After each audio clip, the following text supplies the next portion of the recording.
Mastering the art of answering with counter questions. Hello, language learners. Today, we're going to dive into a fascinating aspect of conversational English, answering questions with counter questions.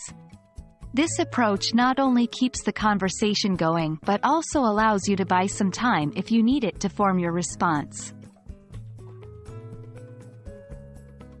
To start, let's clarify what a counter question is.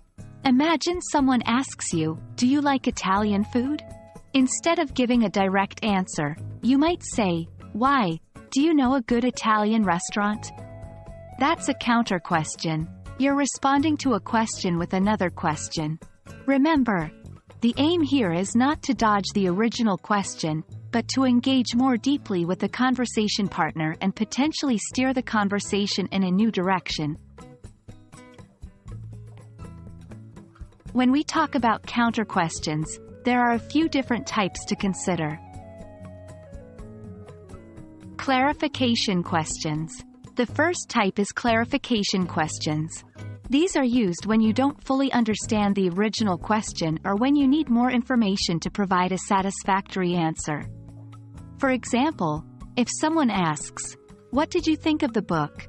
you might respond, "Which book are you referring to?" Reflective questions. The next type is reflective questions. Reflective questions mirror the original question back to the asker, often to encourage them to share their opinion first. If someone asks, "Do you think it's going to rain today?" you could counter with, "I'm not sure. What do you think?" Deflective questions. Then, we have deflective questions. As the name suggests, these are used to divert the conversation away from the original question, often due to it being sensitive or uncomfortable. For instance, if someone asks, "How old are you?" you might respond, "Age is just a number. Don't you think?" Using counter questions effectively requires a bit of finesse. Always ensure your counter question is relevant to the conversation and the original question. If it's too off topic, it might confuse the other person or come off as an attempt to avoid answering.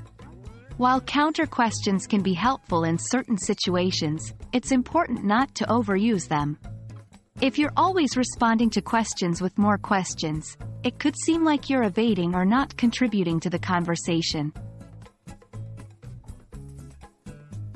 So, that's a quick look at the intriguing world of counter questions.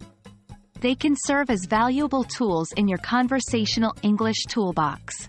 By understanding how to use them effectively, you can make your conversations more engaging, dynamic, and thoughtful. As always, the key is to practice.